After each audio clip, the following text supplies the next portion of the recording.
안녕하세요. 예, 오늘 드디어 강의하는 날이 됐네요. 예, 잠깐만요. 제가 지금 그 급하게 도착을 했어요. 그래서 지금 급하게 무언가를 세팅하고 있습니다. 예, 여러분께 강의를 해드리기 위해서 그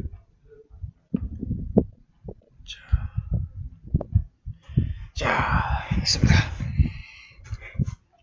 자, 오늘이 또 마침 또 우리 전문위원님들 실기평가하는 날이래요. 그래서 제가 목소리를 좀 가급적이면 크게 안 내려고요. 바로 옆방에서 지금 하고 있거든요. 여러분들께 이제 이 실기평가 중에 생생한 라이브의 목소리가 지금 들려 나올 수도 있으니까 예, 양해 바라고요. 예, 뭐 들어온 분은 별로 안 계시네요. 예, 그 조금 목소리 작게 하더라도 귀 쫑긋 세우고 들어주세요. 예, 어차피 녹화로 다음에 보시겠지만은 예, 약간 좀 어수선합니다 분위기가. 자, 좀 제가 좀 시험 중이니까 좀 조용히 얘기할게요. 오늘은 좀 큰 소리 좀 안 내도록 하겠습니다. 제가 원래 목소리 좀 크게 내는 거 좋아하는데 오늘은 좀 자제를 해보겠습니다. 예. 자, 이제 금요일이 됐어요. 오늘도 어김없이 금요일이 됐고 제가 이 금요일 전 참 좋아하죠. 특히 이제 그 매달 마지막 주 금요일. 예, 그때가 가장 이제 이 골든 타임입니다 저한테는. 예, 이 휴식을 주기도 하면서 한편으로는 뭔가 릴렉스하면서 이 룩백 되돌아보죠. 한 달을 되돌아보기도 하고 다음 달을 또 생각해 보기도 하고 하는 시간을 저는 주로 이제 매달 마지막 주 금요일에 가져요. 그리고 사실 이 강의도 매달 마지막 주 금요일에 이제 잡은 이유가 어떤 한 달을 마감하는 의미에서 이 협회 강의를 딱 하고 나면 뭔가 마무리한 듯한 느낌, 예, 그런 느낌을 갖습니다. 예, 좋다는 얘기예요. 예. 여러분들께 그동안 이제 2년 좀 넘게 제가 이제 강의를 진행해 오고 있는데, 저는 주로 강의 내용을 중소기업 기술 로드맵에 근거해서 거기 나온 내용들, 거기 나온 기술이나 현황들에 대한 부분들, 산업들에 대한 부분들을 좀 강의를 하고 있어요. 계속되어 오고 있고요. 그런 강의가. 근데 이제 거의 대부분 끝났어요. 사실은 이 중소기업 기술 로드맵에 대한 강의가 거의 대부분 끝났는데, 여러분들 보시게 되면은 그 여기 이제 하얀색으로 표시된 부분이 아직 강의를 안 한 곳이고 빨간색은 다 한 겁니다. 그리고 파란색은 오늘 하고 있는 거고요. 근데 요 하얀색으로 되어 있는 것도 사실 대부분 이전에 강의할 때, 재작년에 강의할 때 한 번씩 나왔던 내용들이에요. 왜냐면 이게 작년에 개정이 됐어요. 중소기업 기술 로드맵이 업데이트되면서 내용도 약간 바뀌고, 그리고 당시에 신기술이었던 것들은 다시 또 그 성장 기반 기술로 옮겨가고 하는 과정이 있었습니다. 그래서 중복된 내용도 좀 있어서 이 중복해서 강의했던 부분들은 이제 안 하려고 해요. 예, 그거를 뭐 자꾸 더 이상 뭐 하는 것보다는 과거의 강의 내용을 보시는 게 나을 것 같고, 필요하시면요. 우선 뭐 제가 이제 그동안 이 강의를 진행해 온 가장 큰 이유는 우리가 기업 R&D 지도사로서 기업들을 대할 때 사실 다양한 환경 뿐만이 아니고, 그리고 다양한 기술들을 접하게 됩니다. 근데 우리가 뭐 천재도 아니고, 그리고 뭐 세상 모든 기술을 다 할 수도 없고 잘 몰라요. 뭐 저도 마찬가지고요. 그래서 그런 부분들을 현재 그러니까 기업이 가진 기술을 정부가 어떤 측면에서 바라보고 있고 어떻게 주도해 나가고 하려고 하고 있는지, 사실 그 기술이라는 것은 궁극적으로는 인간의 편익을 위해서 존재하는 건데, 이 인간의 편익이라는 거는 시간을 흐르면서 변화하게 되어 있습니다. 그 인간이 원하는 욕구가 변화하면서 따라서 이제 거기에 맞춰서 기술도 변화하게 되죠. 예. 오늘날 사실 나와 있는 거의 모든 기술들은 인간의 욕구와 편익을 추구하는 마음에서부터 나왔다고 볼 수 있어요. 그러다 보니까 사람들의 어떤 생각과 그리고 환경과 그리고 욕구가 변하면서 거기에 맞춰서 기술도 변화를 하게 되죠. 그러다 보니까 기술이 계속적으로 발달을 하고 또 새로운 기술이 나오기도 하고 새로운 소재를 이용하기도 하고, 전에는 아무것도 아니었던 것처럼 보이지만 또 그것이 혁신적인 어떤 아이템으로 나오기도 하고 합니다. 그런 거를 우리는 주변에 많이 볼 수 있죠. 이제 그런 의미에서 우리 전문위원들께서 이 광범위하고 너무나 다양한 기술들을 모두 다 전문적으로 안다는 건 불가능해요. 그렇다고 해서 내가 속한 분야의 기술만, 저는 이제 그 메디컬 디바이스 쪽에 많이 전문화되어 있는 사람이긴 하지만 그렇다고 그쪽 기업만 찾아서 저희가 컨설팅 진행할 수는 없죠. 기업들의 처한 상황은 당황하고 기술도 다양한데 우리가 뭐 내가 원하는 것만 찾아서 뭐 기술 지도를 하거나 이제 연구개발 지도를 할 경우에는 확실히 시장은 좁아지고 우리가 설 자리도 좁아지게 돼 있어요. 그러다 보니까 좀 광범위하고 대략적이긴 하지만 이런 것이 있다, 어떻게 발전하고 있고 어떤 형태로 쓰이고 있다라는 것 정도만 알아도 기업들과 면담하거나 상담할 때 아주 좋은 소재거리, 이제 회의거리가 될 수 있습니다. 이해도를 좀 높이는 도움이 되겠죠. 그래서 이 강의를 오랫동안 진행을 했고요. 2년 넘게 진행했어요, 이 강의를. 그리고 이 강의는 이제 오늘이 사실 마지막이는 아니에요. 오늘은 이제 중소기업 기술 로드맵을 바탕으로 중심으로 해서 요 기술 현황에 대해 소개하는 거는 이제 오늘이 마지막인데 앞으로는 이것이 아니어도, 그러니까 중소기업 기술 로드맵이 아니어도 또 새로운 기술, 그리고 우리가 좀 알아두면 좋은 기술 내용 등이 있으면 그런 것들을 여전히 다시 이제 제가 편집해서 안내해드리고 소개하는 시간을 가지려고 합니다. 그래서 중소기업 기술 로드맵은 오늘로서 이제 빠이빠이고요.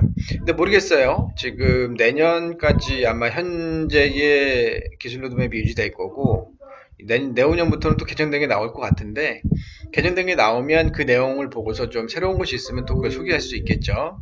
아마 그때는 지금처럼 모든 내용을 다 다루는 것은 아니고 필요한 내용만, 그러니까 새롭게 바뀐 내용들만 다루게 될 겁니다. 그래서 오늘 이제 금속 및 세라믹 소재를 마지막으로 중소기업 기술 로드맵은 이제 끝을 내고요. 다음 주엔 또 다음 주라네요, 자꾸. 다음 달 강의에는 또 새로운 내용으로 여러분들께 찾아뵐 거예요. 자, 오늘도 좀 이제 금요일이 됐고 우리 이제 좀 릴렉스 한다는 의미에서 잡담을 좀 해볼까요? 요즘에 사회 이슈가 몇 가지의 주로 이제 인터넷 온라인상이나 신문상에 올라오는 기사들을 보면요, 몇 가지로 추격이 가능합니다. 자, 우선 저걸 볼까요? 사회적인 면에서는 요즘에 살인 사건, 그죠? 남편을 무자백에 살해했는데 증거는 찾지 못하고 있고 확실한 확증을 찾지 못하고 있어서 어찌 될지 모르는. 그리고 이제 연예계 쪽에서는 버닝썬부터 시작해가지고 지금 일파만파 퍼지고 있죠. 아직도 멈추지 않고 있어요. 굉장히 수개월 전의 얘기인데 아직도 그 이야기의 끝이 멈추지 않고 있습니다. 사실은 이 이야기의 시작은 지금 우리는 이제 버닝썬이라는 거를 보고 그리고 거기서 이제 퍼져 나가는 사건들을 보고 있지만 실제로는 훨씬 이전부터 뭐 장자연 사건도 그렇고 정말 안타까운 사건이죠. 그리고 많은 여자 연예인들, 남자 연예인들도 아마 포함되겠지만 이제 그런 분들이 억울하고 좀 불공평하면서 굉장히 사회적으로도 좋지 않은 대우와 그리고 이제 어떤 굉장히 좋지 않은 쪽으로 이런 많은 훌륭한 분들이 함부로 이용을 당했죠. 이제 가슴 아픈 사건입니다. 저도 이제 딸만 셋을 키우는 입장에서 이런 내용을 보면은 남의 일 같지 않다는 느낌이 들 때가 종종 있어요.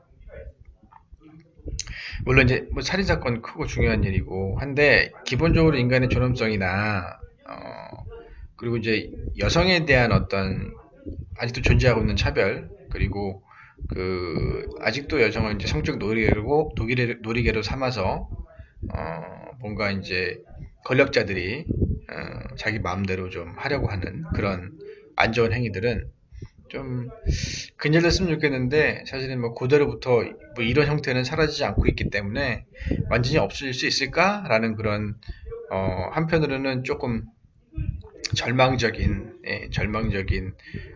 의문도 가져봅니다. 이제 부디 그 사건이 잘 종결되고 죄 지은 사람은 벌을 받아야죠. 그렇게 됐으면 좋겠습니다. 사실 권력 가진 사람들은 테두리 이렇게 법의 망에서 수사의 망에서 빠져나가고 뭐 벌을 받아도 가볍게 받고 뭐 하는 경우가 많은데 뭐 저는 대한민국을 사랑하고 좋아하지만 뭐 그런 대표적인 사례 중에 하나가 대한민국 같아요. 참 씁쓸합니다. 자, 뭐 그런 부분도 있고요. 또 한편으로는 그 정치권에서는 참 말도 많고 시끄러워요, 그렇죠? 야권에서는 서로 이제 어, 손을 잡고 뭔가 협의체를 만들어 보자라고 하지만 뭐 계속 거부하는 입장도 있고, 사실 국회가 제대로 개정되지 않아서 아직도 계류 중인 법안들이 많죠.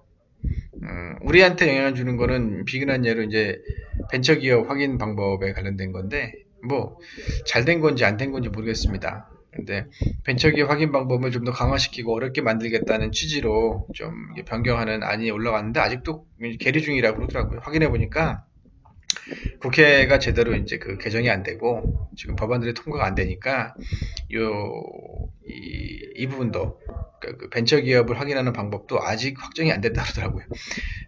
좀 헛웃음이 나오는 일이에요. 예. 근데 한편으로는 또 아직까지는 그래도 좀 쉬운 방법이 있으니까, 벤처기업 확인 방법이 정말로 이제 벤처기업 확인을 원하는 기업들은 이런 기회를 또 이용해 볼 수도 있겠죠. 예, 일장일단이 있습니다. 근데 뭐 사실 좀 그래요. 저도 이제 세금 내는 국민으로서 뭐 제가 내는 세금으로 어쨌든 세비 받으면서 일하는 국회의원들이 물론 놀고 있지는 않을 겁니다. 이제 뭐 노느라고 정신없어서 국회를 개정을 안 하고 있지는 않겠죠. 근데 이제 문제는 그게 아니고 서로의 당리당략 때문에 사실은 제대로 일을 안 하고 있는 거잖아요. 이게 정말 국민을 위한 것인지에 대한 부분은 심도 있게 본인들이 교류를 해봐야겠지만, 뭐 애초에 뭐 국민을 위하는 마음도 없을 수도 있어요. 예, 그분들 마음이 어떤 건지 모르지만 저는 기본적으로 정치인을 믿지는 않습니다. 일을 좀 제대로 했으면 좋겠어요. 예, 그런 바람뿐입니다. 자, 뭐 이렇게 좀 이렇게 압축이 되네요. 뭐 그 외에도 많은 뭐 사건 사고들이 있고 이슈들이 있습니다. 그럼 우리 이제 산업계 쪽에서도 뭐 그런 게 있겠죠. 예. 사실 대한민국이 굉장히 단기간에 고속 성장을 한 케이스죠. 여러분도 잘 아시겠지만은 저희가 1963년도 기준으로 해서 국민소득이 GDP, 그러니까 1인당 GDP가 86달러인가 그랬어요. 근데 이제 2013년 기준으로 해서 2만 달러 넘어섰으니까 엄청난 성장이죠. 네. 거의 뭐 유례를 찾아볼 수 없을 정도의 굉장히 고속의 성장입니다.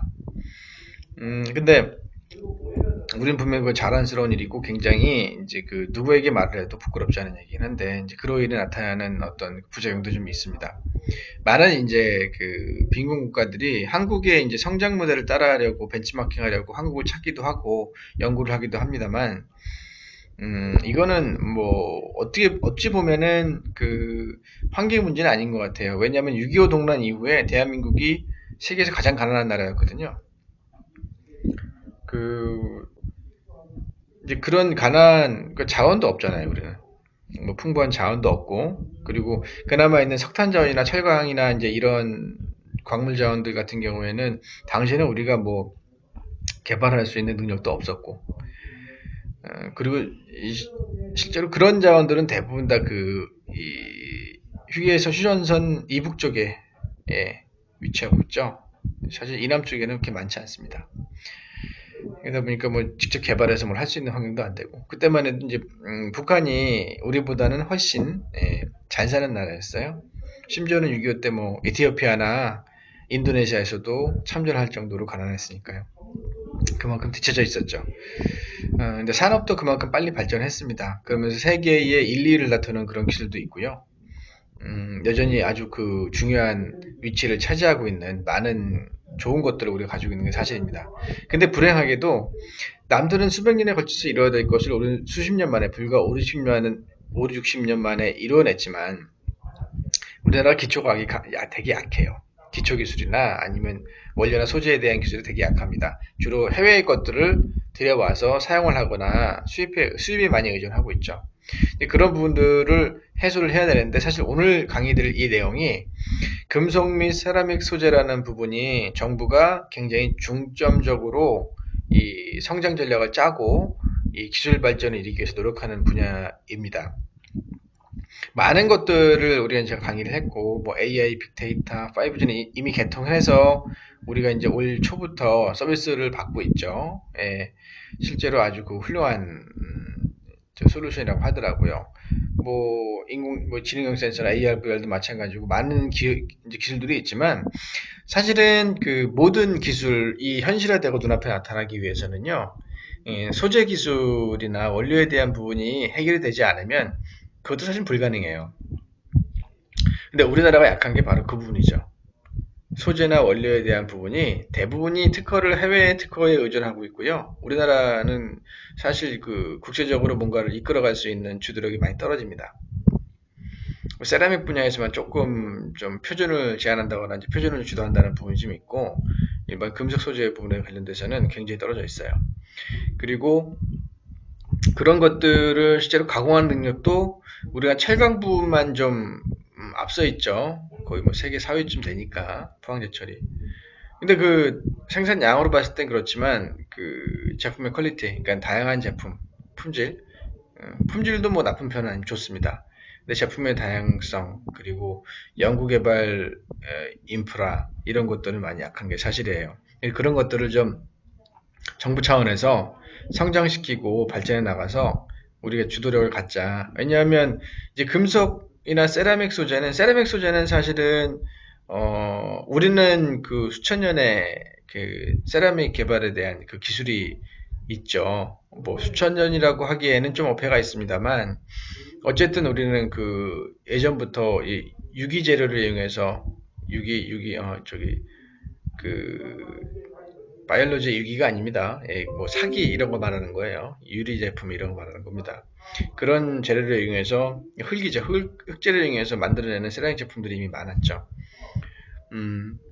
그러다 보니까 세라믹 분야에서는 조금 이제 앞서가는 부분이 있긴 하지만 일반 금속 소재 부분에서는 많이 뒤떨어져 있어요. 이제 그런 것들을 정부가 어떻게 앞으로 보완하고 앞서 나가려고 노력하고 있는지를 한번 잠깐 살펴보겠습니다. 금속 및 세라믹 소재 부분도 사실은 그 13개 정도의 테마로 나눠져 있긴 해요. 근데 이 기술 테마를 13개를 다 다룰 필요는 없겠다. 내용을 보다 보니까 굳이 그럴 필요가 없겠더라고요. 그래서 그 주요 4개 테마만 다룰 예정입니다. 주요 4개 테마만 다룰 예정이고요. 그 한번 재밌는 것들 많이 나와요. 대한민국에 그 금속 가공 기업들이 많아요. 우리나라가 그 금속에 관련돼 가지고 잘 아시겠지만 뿌리기업 인증을 통해서 어떤 원료 가공에 대한 기술을 좀 더 높이기 위해서, 기술력을 높이기 위해서 뿌리기업 인증 제도라는 것도 갖고 있죠. 근데 이제 여기 나오는 것들은 그 앞단에 소재에 대한 부분입니다. 가공이 아닌 소재에 대한 부분이 좀 대부분의 내용이다라고 보시면 돼요. 일단 뭐 금속 소재라는 거는요, 모든 산업 기술, 그 산업의 핵심 기반 기술입니다. 그래서 이게 앞선 나라는요, 확실히 그거와 관련된 파생된 기술이나 산업들이 발달을 하게 돼 있어요. 대표적인 나라가 미국과 독일이죠. 이런 나라들은 사실은 이제 금속 가공에 대한 기술이 아주 뛰어납니다. 일본도 좀 시장에서는 어느 정도 이제 그 선점 능력이 있고요. 어쨌든 이런 금속 원재료를 이제 정년, 주조, 성형 가공을 통해서 어떤 부품화 시키거나 이제 제품화 시키고 중간재료 만드는 거를 이제 금속 소재라고 보통 부릅니다.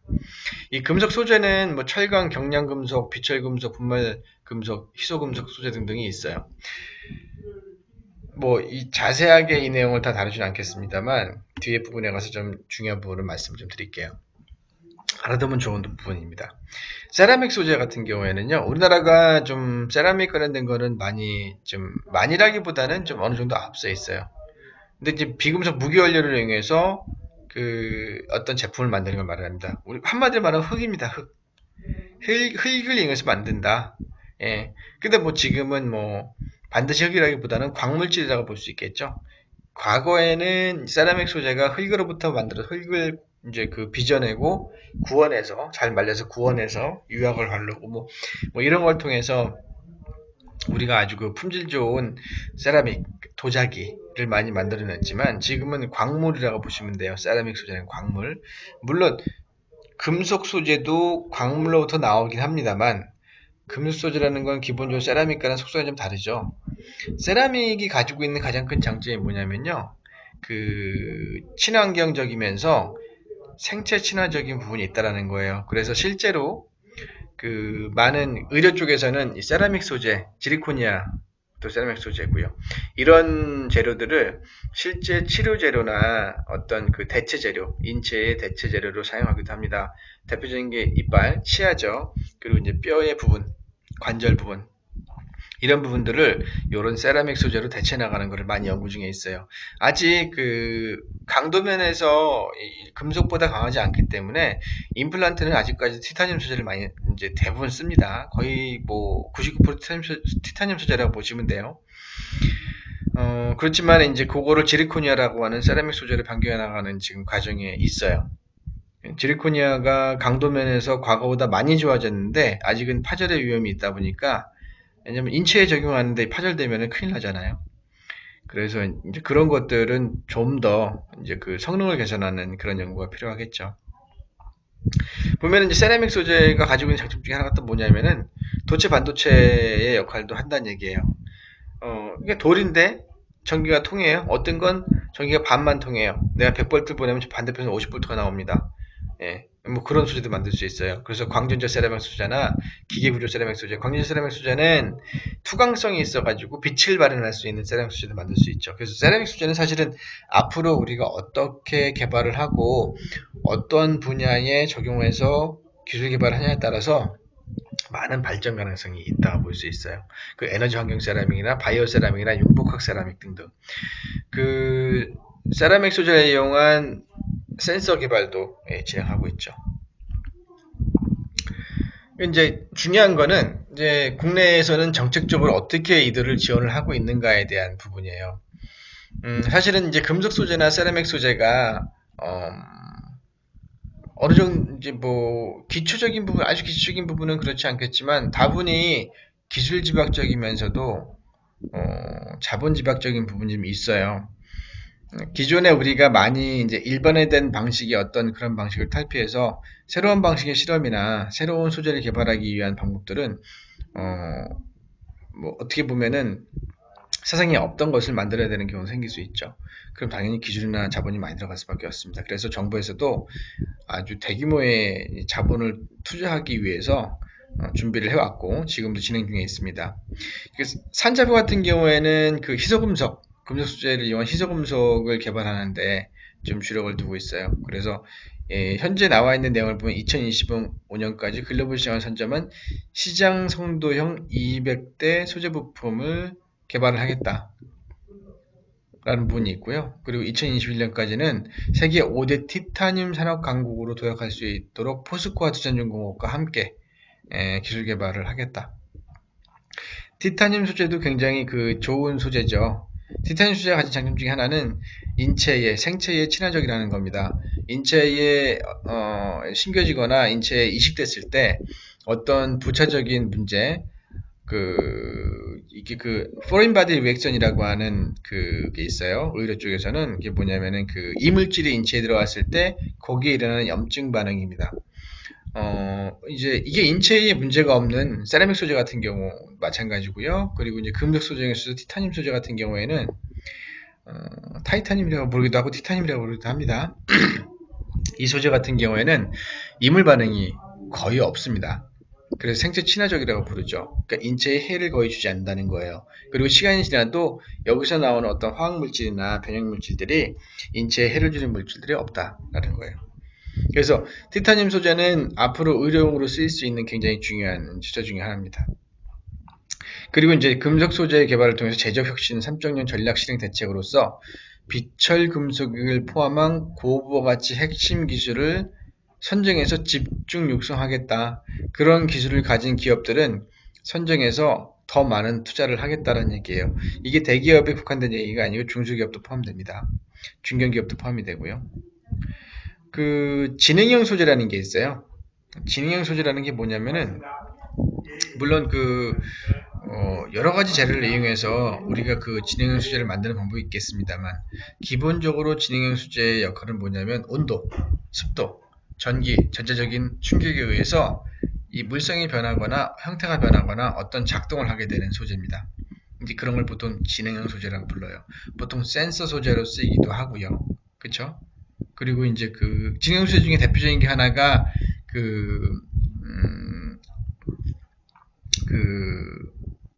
이 명칭이 기억이 안 나네. 예. 그 성형 기억을 하는 소재 있죠. 그 모양을 기억하고 있다가 어떤 특정 온도가 되면 다시 그 모양으로 돌아가는 금속, 그런 것도 있습니다. 주로 이제 여자들 이 속옷에 와이어로 많이 쓰이죠. 그렇게 쓰기도 합니다. 변형되지 않도록 하기 위해서. 이제 그 금속이라는 게 그 변형이 잘 되는 특성이 있는데, 얘는 다시 일정 온도에 올라가면 다시 원전 상태로 돌아가요. 이제 그게 대표적인 예입니다. 많이 쓰고 있는 소재입니다. 현재는. 이제 그런 진행형 소재들 개발에 좀 앞장서겠다. 그리고 스마트 강판이라는 것도 결국에는 뭐 그런 의미입니다. 그 초경량 마그네슘도 좀 뒤에 나오겠지만 우리가 개발해서 사용할 수 있는 굉장히 중요한 소재 중에 하나입니다. 스마트 강판 같은 경우에는 이런 거 무기 체계에 많이 쓰이죠. 이제 장갑차를 경량 장갑차를 만들기 위해서 많이 노력을 합니다. 무기의 경량화라는 거는, 그럼 경량화 시키면서도 강도를 유지하는, 그럼 무기의 경량화라는 거는 많은 부분에 또 차후에 다른 산업이나 자동차, 선박, 비행기 등등에 적용될 수도 있다. 그래서 사실 그런 게 개발되고 나면은 제일 먼저 보통 사용하는 게 이제 군사 쪽이 많이 사용을 합니다. 근데 재미있는 것이 이 스마트 강판 같은 경우에는 어떤 특성을 가지고 있냐면요. 보통 탱크나 장갑차가 포나 어떤 공격을 외부로 받으면은 이 장갑의 두께, 강도를 가지고서 내부를 보호합니다. 이제 그게 보통 이제 강판이 가지고 있는 기본적인 특징이죠. 근데 스마트 강판이라는 거는요, 어떤 특징이 있냐면 외부에서 충격이 가해집니다. 열이나 강한 충격이나 포탄 등의 어떤 화염 방사 등의 어떤 충격이 가해지면 그 공격받은 부위가, 사진 잘 찍어요. 멋지게 나오게 찍어야 돼. 공격받은 부위가 더 특별히 강해집니다. 아니면 탄성을 갖게 되거나, 그래서 튕겨내거나 하는 능력을 갖게 되죠. 그게 사실 스마트 강판이에요. 그러니까 외부의 충격에 반응하는 거죠. 보통 우리가 그 군사적인 용어로는 반응 장갑이라고 합니다. 반응 장갑. 반응 장갑이 가지고 있는 특성이 바로 그거예요. 자꾸 내 눈치 보고 있어, 왜? 예. 우리 직원이 내 앞에 보면 떨려가지고 손이 흔들린답니다. 사진 찍을 때. 예. 그러면 안 되는데. 자, 어쨌든, 예. 그런 걸 보통 이제 스마트 강판, 그리고 군사적인 용어로는 반응 장갑이라고 부릅니다. 이게 근데 이제 그 큰 장갑차에만 적용되는 게 아니고, 이제 사람이 쓰는 방탄조끼에도 적용될 수도 있겠죠. 그럼 방탄조끼가 가진 단점이 뭐예요? 보통 이제 금속판을 과거엔 썼다가 요즘에는 그 파이버를 많이 사용을 합니다. 섬유질이죠. 파이버가 가진 특징이 뭐냐면 가벼우면서 강도를 가질 수 있다는 거고, 그리고 잘 찢어지거나 부러지지 않습니다. 근데 플렉서블합니다. 이게 이제 그 파이버가 가진 장점인데, 사실 이거보다 가벼우면서 강도가 가진 장갑이 나오면 좋겠죠. 근데 이것도 사실은 가볍진 않아요. 파이버도 비교적 가볍다는 것이지, 사람을 그거를 착용을 하고서 아주 자유롭고 빠르게 움직일 정도로 가볍진 않다는 거죠. 그래서 이제 그런 측면에서도 많이 사용될 수 있다. 이번 그 소프트웨어 융합형 부품을 개발한다고 돼 있어요. 이것도 가능한 얘기죠. 앞으로 이제 거기에 이제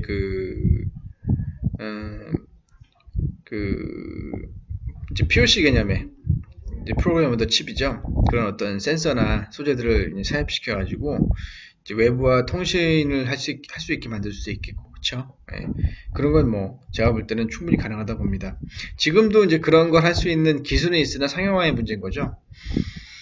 그리고 이제 그거를 얼마나 주도적으로 가지고 갈 수 있냐라는 어떤 국제적인 힘도 중요합니다.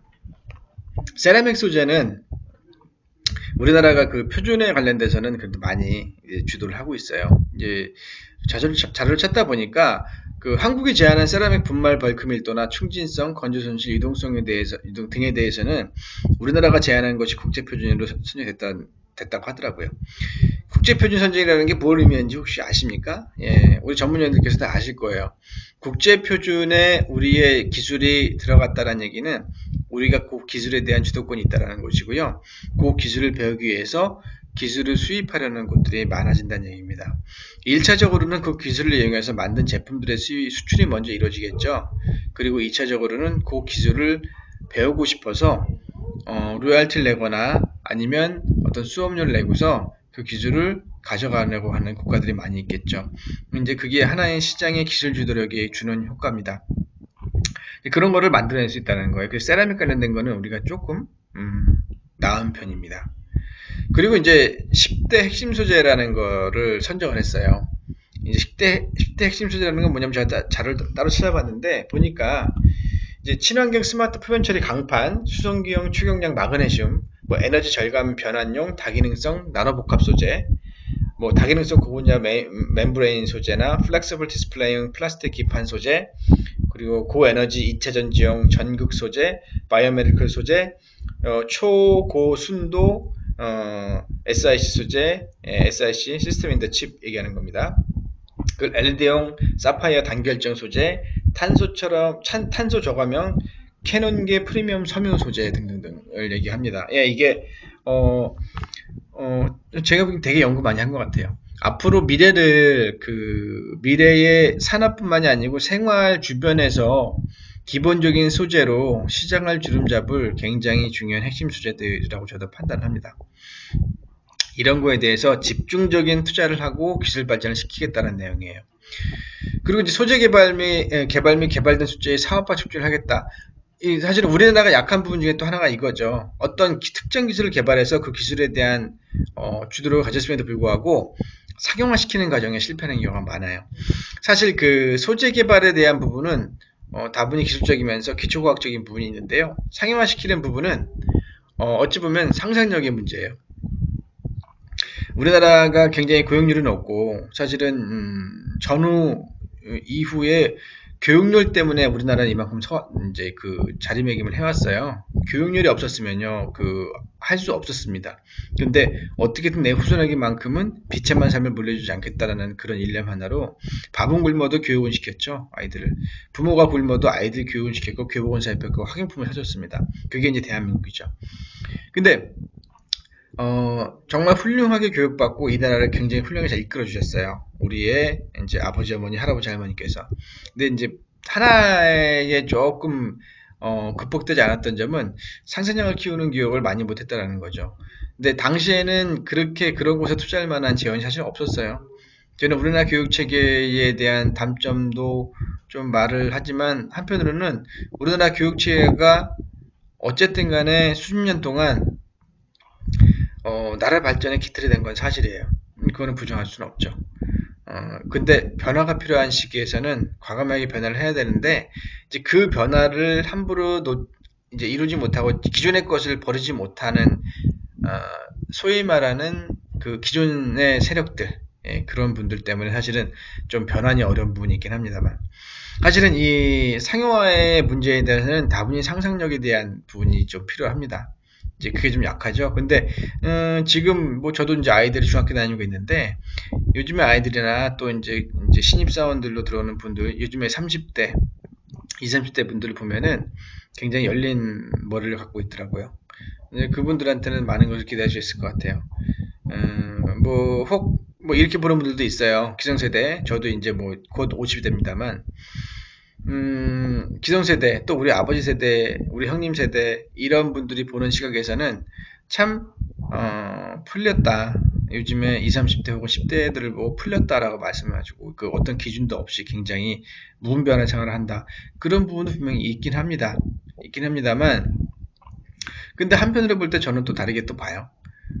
어떻게 보면 우리가 과거에 무조건 하면 안 돼라고 생각하고서 꽉 막힌 틀에서 하지 못하고 있던 것들을 하고 있다라는 느낌이 좀 들거든요. 그런 차원에서 보면은 이런 세대들, 좀 더 젊은 세대들한테 우리가 또 얻을 수 있는 것들이 있다고 저는 봐요. 우리가 감히 하지 못했던 것들을 이들은 할 거다. 그렇게 좀 봤으면 좋겠어요. 훌륭한 젊은이들 많습니다. 얼마나 많습니까? 자, 이제 금속 소재 분야 산업 연관 구조 관련된 거는 한번 나중에 교재 받으시면 보세요. 교재는 뭐 저한테 개인적으로 부탁하셔도 보내드립니다. 이 부분은 이게 넘어갈게요. 시장에 대한 부분인데요. 뭐 시장은 당연히 그 꾸준한 시장을 해요. 금속 수제 분야 같은 경우에도 누적 평균 손장 5.5%를 기록해왔고 기록할 것이다라고 보고 있고요. 철강 같은 경우에는 사실 과잉 공급되고 있는 실정이고요. 실제로 수요보다 공급이 더 많습니다. 철강은 가격은 떨어질 수도 있을 것 같아요. 더 많이 떨어질 수 있을 것 같은데 한편으로 볼 때는 뭔가 다른 또 이제 출구를 찾아야 되는 때가 되지 않았나 싶기도 하고요. 철강이 많이 쓰이긴 했습니다만 또 수요가 많이 줄었다는 얘기는 뭔가 다른 걸로 많이 대체되기도 하지만 이제 신규 시장이 생겨나기는 좀 어려울 수도 있겠다. 이제 그런 의미이기도 합니다. 세라믹 소재 같은 경우에도 누적 평균 성장 7.6% 정도 꾸준히 성장을 하고 있고요. 역시나 이제 앞으로 중요한 소재로 자리매김을 하게 될 겁니다. 뭐 기술 기반 방향은 뭐 다들 상상하실 수 있겠지만 유전체 소재, 뭐 앞전체 소재, 반독선 소재, 자성 소재, 광단결점 소재, 초전도 소재, 절연 소재, 센서 소재, 우리가 상상할 수 있는 게 답니다. 이런 쪽으로 발전을 하고 또 기술이 그 수요가 있을 것이고 우리 사람들의 수요도 발전할 것이다 라는 거예요. 그 에너지 저장 소재라든가 에너지 변환 소재, 환경 기능성 소재, 기타 소재 등등등 필요한 거 다 나오죠, 그렇죠? 그리고 내열 방해 소재, 구조 소재, 극한 환경 소재, 기계 가공성 소재, 다공성 소재, 뭐 우리 생활과 관련 있는 건 다 알아가 보시면 됩니다. 그래서 굳이 다 읊지는 않겠습니다. 자, 그래서 우리가 어떻게 된다는 거냐라는 거예요. 지금 정부에서 내놓은 단은 아니에요. 이게 진리는 아니고요. 이게 또 반드시 이제 질문에 대한 답변은 아닙니다만 하나는 반항행을 잡을 때 참고 자료로 삼을 수는 있어요. 그러니까 정부에서는 이렇게 보고 있어요. 정부의 중장기적 연구 지원에 맞추어서 세라믹 제품에 관련된 기술의 지속적인 개발 및 전문 인력 양성을 해야 된다. 대한민국은 사실은 이 기초 기술이나 이 소재 기술에 대한 전문 인력 양성하는 그 기반이 좀 약해요. 일부 대학에서는 이제 그 소재나 재료학과 같은 경우에 좀 있지 학생들이 잘 안 가려고 그러죠. 소재나 재료학과 쪽으로 안 가려고 합니다. 가면은 대박인데 좋은데 뭐라고 참 말아서 전 좋은데 그쵸? 가면 좋은데 잘 안 갑니다. 주로 화려한 직종으로 가려고 하죠. IT 계열이나 아니면 어문학 계열 많이 찾습니다. 예체능대 이런 기초과학 쪽으로는 잘 안 갑니다.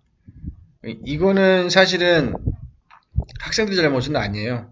선택의 자유는 누구에게나 있는데 선택을 할 때 기준이 기성세대가 만들어 놓은 게 항상 기준이 되거든요. 그러니까 이거는 어떻게 보면 이제 우리 제들 잘못입니다. 저는 아이들이 뭐 대학 갈 때는 아직 멀었습니다만 만약에 본인들이 가고자 한다면 저는 당연히 혹시 과학 쪽을 선호한다면 기초과학 쪽의 연구개발 쪽을 저는 추천을 합니다. 정말로 필요한 자리거든요. 대한민국에 석박사가 없어요. 다 유학 가잖아요. 유학 가서 안 들어옵니다. 대한민국에 설 자리가 없거든요. 참 안타까운 현실이죠. 그리고 국가 기반 산업 및 첨단 산업의 핵심 소재로 국가 정책적 지원 확대에 따른 지속 성장을 위한 구체적 목표 시장 수립을 한다. 중소기술을 보다 보면요, 오타 엄청나게 많습니다. 저도 많이 나긴 하지만 고부가 가치의 고특성 금속소재 개발 및 전주기적 통합기술 개발 필수를 하겠다. 이런 얘기입니다. 당연히 필요한 얘기입니다. 그동안 이제 중소벤처기업부가 이거 춥다. 에어컨 좀 못 끄나? 막 떨리네. 중소벤처기업부에서 그 R&D 지원을 이쪽 그 소재 쪽에 금속 및 세라믹 쪽에 그 신청하고 지원해준 과제를 보니까 물론 이제 뭐 금속 및 세라믹 소재 과제라고 나오진 않습니다. 그렇게 나오는 게 아니고 여러 가지 과제가 있는데 거기에 이제 신청을 하잖아요. 그러면 그 기업들이 신청한 내용을 보고 말을 하는 거예요. 금속 재료, 디스플레이, 세라믹 소재 등등등이 있는데요. 별로 늘질 않아요. 이게 과제 건수가 많이 늘질 않아. 그러니까 14년도를 보니까 400건이고 15년도 보니까 520건, 16년도 다시 441건 줄었어요. 합계가 1361건인데 다른 과제에 비해서 매우 적고요. 일단 중소중견기업들이 이 기술 개발을 한다고 매달리기에는 참 어려운 분야이기도 하다. 그쵸? 그래서 그래서 정부에서 뭘 준비하고 있냐면요. 뭘 준비했냐면요. 이것도 제가 한번 조사를 해봤는데 소재 종합 솔루션 센터라는 걸 준비했습니다. www.matcenter.ort 매트리얼의 MAT입니다. matcenter.ort 그러니까 matcenter.org죠. 거기에 보면은 중소기업이 소재 개발을 할 때 연구개발부터 시작해가지고 자금까지 이거를 종합적으로 지원해주는 센터예요. 얼마나 많은 기업들이 이용하고 있는지는 모르겠습니다만 웹사이트에 가보니까 잘 만들어놨어요. 세라믹 소재나 금속 소재 등등등의 자기의 테마에 맞게끔 정보를 쉽게 찾을 수 있게 구성을 해놨고요. 관련된 연구기관들도 잘 연결해놨습니다. 한번 이 분야에 관심 있는 기업들은 꼭 소개를 하시고 안내를 하시고 지도를 잘 했으면 좋겠어요. 과제가 더 많이 했으면 좋겠어요. 이런 쪽으로는. 자, 그래서 오늘 할 거는 시간 20분밖에 안 남았네요. 알루미늄 기반 고기능 소재, 고강도 고기능성 마그네슘 합금, 동 및 동합금, 고강도 철강 소재. 우리랑 조금 좀 친근함이 있는 거죠. 뒤에 보니까 내용도 너무 많고 막 복잡해. 이게 뭐지? 싶을 정도로 복잡해요. 그래서 우리가 좀 쉽게 접할 수 있는 것들만 하겠습니다. 자, 알루미늄 기반 고기능 소재라는 거는요. 말 그대로 알루미늄을 많이 쓰는 거죠. 우리 지금 이 카메라나 이 조명의 프레임 자체도 알루미늄으로 만든 겁니다. 알루미늄이 가진 특징은 이 무게에 비해 강도가 강하다는 거예요. 그리고 가공이 편하다는 거, 그리고 재활용이 잘 된다는 특징을 가지고 있어요. 근데 이거보다 더 좋은 것도 있습니다. 그래서 이것들 많이 이용을 하면은 많은 것들을 할 수 있죠. 알루미늄 채채가 나오기도 하죠. 그리고 이거를 알루미늄 계를 잘 인곳이라고 부릅니다. 알루미늄 계를 잘 만들어야 되는데, 왜냐하면 불순물이 들어가면 안 되죠. 순수한 알루미늄만 99.9% 만들어야 되는 거예요. 그것도 기술입니다. 불순물을 제거하고요. 알루미늄 인곳을 만드는 것도 하나의 기술이에요. 그거를 잘 만드는 나라들이 있습니다. 우리나라도 잘 만드는 편에 속합니다. 근데 그거를 정말 고순도의 알루미늄 계를 만드는 것도 중요한 기술 중에 하나예요. 물론 정부에서도 이제 이쪽으로 많이 지원하고 있습니다. 경량 알루미늄 소재 기반 구축 사업이라는 거를 지금 하고 있고요. 그리고 소재부품 미래 비전 2020을 통해서 R&D 지원을 여전히 하고 있습니다. 그리고 자동차의 차체나 프레임으로 사용할 수 있게끔 강도를 많이 또 하고 있고요. 강점으로는 이 제품의 알루미늄 소재에 대한 강점은 수요 기업을 국내에 많이 보여줬다는 거예요. 선박도 있지만 비행기는 좀 다른 얘기지만 자동차를 많이 생산하죠, 우리나라가. 그래서 그거를 수요할 곳이 많다. 고강도의 알루미늄 소재를 만들면 많다. 근데 약점은 선진국에 비해서 이 소재를 만들어내는 기술이 좀 약해요. 산업 구조가 중소 중견기업 쪽으로 치우쳐지지 않아요. 대기업 쪽으로 많이 가 있습니다. 그래도 기회는 있죠. 전 세계적으로 이거에 대한 고강도 알루미늄에 대한 수요가 아주 고특성 알루미늄에 대한 수요가 아주 증가하고 있습니다. 물론 진입장벽이 높아요. 기술에 대한 진입장벽이 있죠. 그리고 공급이 아주 많이 되고 있다는 단점이 또 있습니다. 어쨌든 중요한 거는 이런 거에 맞춰서 우리가 또 새로운 개발해야 된다는 거죠. 소재가 됐든 그걸 이용한 제품이 됐든 해야 되는 거죠. 이거는 기본적인 사이클입니다. 보그 사이트라는 광물에서 알루미나라는 걸 추출을 하고요. 그리고 알루미늄 신지금, 이게 뭐냐면 알루미늄 인got 괴를 만드는 거예요. 괴를 만들고 중간재를 만듭니다. 아변판이나 알루미늄 강판을 만든 거나 알루미늄 파이프를 만들겠죠. 그쵸? 그 다음에 최종 제품을 만들어내고 그걸 다시 수집해서 폐기 처리된 걸 수집해서 재활용하고 다시 또 만듭니다. 알루미늄의 특징은 이렇게 해도 그 퀄리티는 거의 변하지 않는다는 거예요. 그럼 이제 철도 마찬가지고요. 금속의 특징이 사실 그렇죠. 알루미늄을 고기능 알루미늄 소재가 사용되는 거는요. 과거에는 간단한 생활에 쓸 수 있는 이 방열판이나 이런 것들을 시작해가지고 지금은 차체까지 만들어내고 있어요. BMW 7시리즈 같은 경우가 알루미늄 소재를 쓰고 있죠. 그래서 복원도 좀 쉽고요. 이게 철판에 비교해서 그리고 제작할 때도 좀 쉽습니다. 강도도 좋고요. 알루미늄 배트 쓰죠. 철 배트는 쓰지 않죠. 무겁고 오히려 강도 면에서는 약합니다. 알루미늄 고기능 소재는 사실 현재는 그 좀 과잉 공급되고 있는 편이긴 합니다. 수요는 꾸준히 느는데 좀 많이 공급되고 있는 상태이긴 해요. 근데 수요가 늘기 때문에 가격이 안정적으로 가겠죠. 과잉 공급되고 있어도 한순간에 폭 떨어지는 일은 없을 것 같아요. 어쨌든 이거와 관련해서 알루미늄 개, 인곳을 만드는 거, 압연 판재 만드는 거, 압연 박판 만드는 거, 압출제나 주주제를 만드는 게 지금 우리가 해야 될 일 중에 하나죠. 이런 것들을 만드는 기술을 개발한다든가 아니면 어떤 그 괴를 열 처리하거나 만들 때의 불순물 제거 방식에 대한 어떤 그런 거를 기술을 만든다든가 뭐 그런 게 있겠죠. 소재랑 응용품에도 많이 뭐 핵심 기술 동향들이 많이 있습니다. 눈여보시면 되고요.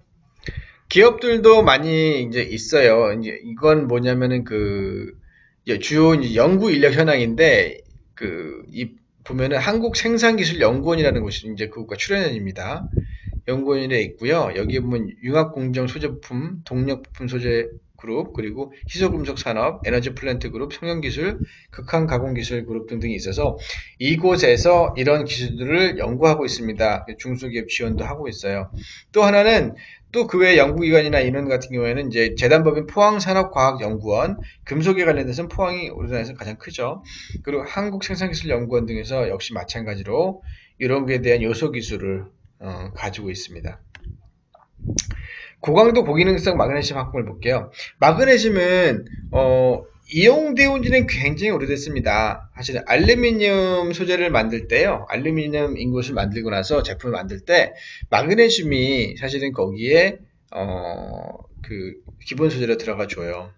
마그네슘의 가장 특징이 뭐냐면요. 마그네슘은 자그마치 알루미늄에 비교해서 비중면에서 비중이라는 거는 부피대기 무게라 보시면 돼요. 부피대기 무게. 부피대기 무게가 알루미늄의 3분의 2밖에 안 돼요. 가볍죠. 더 놀라운 건 일반 철의 4분의 1밖에 안 됩니다. 그러니까 굉장히 가볍다는 얘기예요. 근데 강도는 자그마치 일반 철의 6배나 돼요. 그러다 보니까 아직까지 그 마그네슘을 단독으로 이용해서 어떤 고강도의 소재를 그리고 고균형의 소재를 만드는 기술은 완벽하지 않습니다. 그래서 보통 요 마그네슘 소재는 그 부분 소재로 들어가죠. 그런데 이 마그네슘을 이용해서 어떻게 하면 더 고강도의 고경도의 이제 그 부품을 만들 수 있을까? 부품이 아니고 이제 뭐 그 인곳이나 판재나 파이프를 만들 수 있을까에 대한 연구는 계속되고 있어요. 또 마그네슘이 가진 장점이 뭐냐면은 성형 주조가 굉장히 편하다는 거예요. 낮은 점에 잘 녹고요. 그리고 성형이 쉽고요. 그리고 재활용이 굉장히 편리합니다. 근데 단점도 있어요. 단점은 뭐냐면은 적어왔어요. 부식성이 약해요. 그러니까 잘 부식된다는 거예요. 그리고 내화력. 그러니까 낮은 온도에 녹다 보니까 이제 불에 약합니다. 근데 이거를 좀 높이는 기술을 개발하고 있어요. 근데 내가 보기에는 마그네슘을 잘 개발하면 알루미늄보다 더 좋아질 것 같아요. 마그네슘 많이 먹기도 하죠, 사람들이. 근육기관에 굉장히 좋은 광물이 마그네슘이죠, 미네랄이. 그래서 저도 마그네슘을 매일 먹습니다만 나이가 들면서 근육이 좀 안 좋아지는 것 같아요. 뭉치는 것 같기도 하고 그래서 마그네슘을 매일 먹습니다. 자, 이 산자부에서도 아까 알루미늄과 거의 동일한 정도의 그 중요한 소재를 보고서 여전히 지원을 하고 있습니다. 우리나라가 마그네슘 매진량이 풍부하다네요. 근데 이제 그거를 판에서 개발하는 게, 근데 대체적으로 마그네슘 소재는 주로 이제 중국에서 들어옵니다. 왜냐면 한국에서 파는 것보다 중국에는 사람이 더 싸니까. 중국은 거기 가면 모두 싸지는 것 같아. 어쨌든 뭐 그렇습니다. 그렇지만은 원소재를 많이 수입에 의존하고 있다는 또 약점이 있죠. 이게 플라스틱을 대체할 수 있는 소재로 또 지금 현재는 새로 부각되고 있습니다. 그러니까 플라스틱이 보통 쓰이는 용도를 보면은 철이나 알루미늄처럼 강하진 않지만 어떤 밀폐성이나 어느 정도의 강도를 유지하면서 장기간 보관해도 문제가 없게끔 해야 되는데 마그네슘 소재가 인체에 친화적인 소재죠. 그러다 보니까 플라스틱을 대체해서 플라스틱의 역할을 대신하는 거죠. 대체 투명도는 없겠죠. 투명도는 없지만 기존에 스테인리스 스틸을 이용해서 많은 것들을 만들어내는데 마그네슘이 스테인리스 스틸보다는 좀 더 저렴할 겁니다. 그리고 스테인리스 스틸은 스틸이에요. 철이에요. 철이다 보니까 녹이 습니다. 얘도. 근데 마그네슘 그런 건 없다는 거죠. 녹이 슬지는 않지만 이제 뭐 좀 부식 때문에 나중에 달아 없어지긴 하겠죠. 그리고 이제 아직까지는 이 마그네슘이라는 소재가 안정적인 소재는 아니에요. 합금을 만들면 폭발할 위험도 있다고 하더라고요. 위험하죠. 예. 우리 생활 가운데 쓰는 건 대부분 다 안정적이라고 보시면 됩니다. 너무 무서워하지 마세요. 우리 먹는 것도 폭발하지 않으니까 걱정하지 마세요. 마그네슘이 이제 단일 재료는 쓰지는 않습니다. 이제 보통 마그네슘 비율을 높여서 이제 경도와 강도를 높이는 과정에 사용은 되는데 일반적으로 철이나 알루미늄이 섞여 씁니다. 근데 이제 주로 이제 자동차에 이렇게 쓰인대요. 이제는 로드 휠, 알루미늄 휠에도 마그네슘 많이 들어가고요. 뭐 보니까 범퍼에도 많이 들어가고요. 백빔이라 해서 범퍼의 안쪽에 들어가는 그 빔을 얘기하는 겁니다. 이제 프론트 너클, 예. 뭐 그런 쪽에도 많이 쓰고, 예. 뭐 자동차하고 뭐 타이어를 연결시켜주는 부분 같네요, 그렇죠? 이런 거에 많이 쓰인다고 하네요. 점점 늘겠죠? 그리고 마그네슘 판재를 실제로 이제 고강도 마그네슘을 만들었을 때와 일반 상용 마그네슘을 판재를 만들었을 때 차이가 이렇대요. 일반 판재 마그네슘은 이렇게 찢어지거나 균열이 생길 수가 있는데 고강도 마그네슘을 만들었을 경우에는 그런 게 없다고 하더라고요. 이게 마그네슘 괴입니다. 이제 고강도 고기능성 마그네슘 합금 분야 산업 구조는 이제 주로 보면은 중국, 이스라엘, 미국이 재련 기술이 많이 발달됐대요. 여기 불황이 한국은 없어요. 리사이클 관련해서는 독일, 이스라엘이 발달됐고요. 자동차 부품 다이캐스팅 기술 부분에서는 독일, 이탈리아, 미국, 캐나다. 소형 정밀 부품 다이캐스팅 기술은 독일, 일본. 표면 처리 기술은 영국, 독일, 일본. 합금 개발은 독일, 중국, 캐나다, 일본. 예, 소형 가공은 독일, 일본. 한국은 없네요. 예. 한국은 현재 그 기술 따라간 거 보니까 20%, 50%, 30% 그러네요. 소형 정밀 부품 다이캐스팅 기술은 90%까지 따라갔네요. 예, 박수. 대단합니다. 예. 이렇게 고강도 고기능 마그네슘 합금 관련 기업 현황은 요 이제 그림에 나와 있는데 아주 많습니다. 예, 많아요. 이렇게 많은 기업들이 마그네슘 관련된 그 기술과 제품을 개발하기 위해서 노력을 하고 있다고 합니다. 빨리빨리 해서 좀 세계 시장을 조져왔으면 좋겠어요. 예, 그 다음에 재료연구소라는 곳에서도 요 시험기술 인증평가 관련된 지원을 하고 있대요. 재료연구소라고 치면 나옵니다. 출연연입니다. 그쪽에도 들어가면 되고요. 대부분 한국생산기술연구원에서 많이 하고 있습니다. 연구소도 많이 갖추고 있고. 그리고 뭐 희한하게 기아자동차에서 마그네슘 용탕 청정화 기술을 가지고 있다네요. 그러니까 고순도 마그네슘을 뽑아내는 걸 얘기하는 거죠. 근데 이제 뭐 자동차 회사에서 이런 거 갖고 있어요. 희한하게. 하여튼 그렇습니다. 그 다음에 동 및 동합금. 시간이 없으니까 빨리 일어날게요. 동은 많이 접하는 사실은 뭐 금속이죠. 우리 동전이 동으로 만들죠. 일반적으로 동전이. 녹이 잘 슬지 않는다는 게 장점이 있고요. 그리고 이제 동은 다른 금속에 비해 다르게 편하다는 장점도 있습니다. 동은 뭐 여전히 많이 쓰고 있고 앞으로도 많이 쓰일 거예요. 왜냐하면 동이 은 다음에 가장 완벽한 전도체거든요. 은이 그 전도체로서는 으뜸입니다. 근데 그 다음에 전도체로서 으뜸이 동이에요. 그래서 보통 전선을 만들거나 그럴 때 동을 많이 사용하죠. 구리이긴 한데 동이 섞여 들어가죠. 그 동이 좀 비쌉니다. 네. 뭐 국내에는 동을 이용해서 하는 산업화로 많이 발달을 해가지고 강점이 좀 있어요. 우리 기술적인 강점을 가지고 있습니다. 근데 이제 불행하게도 우리가 이제 일반적으로 기주 재료로 사용하는 데는 동을 많이 사용하는데 고급 제품을 만드는 데 동을 많이 사용을 안 하고 있어요. 이제 일반적인 재료라는 건 전선 케이블 재료라든가 아니면 기판 재료라든가 뭐 이런 거 얘기하는 거고요. 고급 제품은 말 그대로 고급 제품이에요. 그러니까 외장에 들어가는 제품을 동을 이용해서 산다든가 그리고 장신구 뭐 이런 것도 포함될 수 있겠죠. 동은 여전히 수요가 앞으로 많이 증가할 겁니다. 왜냐하면 전자전기 분야가 발달할수록요 전도체에 대한 수요가 늘어나요. 사실은 반도체나 LED 같은 경우에도 수요가 늘어나는 이유가 그 중에 하나가 있고 이 동도 마찬가지로 전도체를 필요로 하는 곳은 다 쓰입니다. 근데 그런 쪽 시장이 확대될수록 점점 많이 쓰이겠죠. 근데 동이 그렇게 그 매장량이 많지 않아요. 많이 썼죠. 그래서 이제 자원 수급에 좀 어려움이 있을 것 같다라는 그런 단점도 있습니다. 사실 기존의 동 제품을 수집해서 리사이클하는 과정에 대한 어떤 기술을 좀 잘 개발을 해도 괜찮을 것 같긴 해요. 동은 이렇게 그 선재나 봉제, 판재, 그리고 3D 다면체 등등으로 이렇게 구성을 할 수가 있어요. 뭐 전선, 파이프도 있지만 그리고 이제 뭐 철판 형태를 만들어서 쓸 수도 있고요. 그리고 3차원적인 모양을 성형을 해내는 거죠. 넣어서 뭐 어떤 컴퓨터 노트북 같은데 뭐 프레임으로 기본 프레임 들어간다든가 아니 메인보드에 기본 프레임을 들어간다든가 뭐 이런 것들을 쓸 수 있습니다. 도체를 이용하는 거죠. 이건 뭐 및 동합금이 만들어지는 과정에 대해서 한 건데 이건 뭐 넘어가겠습니다. 예, 뭐 전선이나 리드 프레임 와이어나 뭐 히팅 와이어나 선박용 케이블 등등으로 쓰인다고 하죠. 예, 이런 연구관들이 있습니다.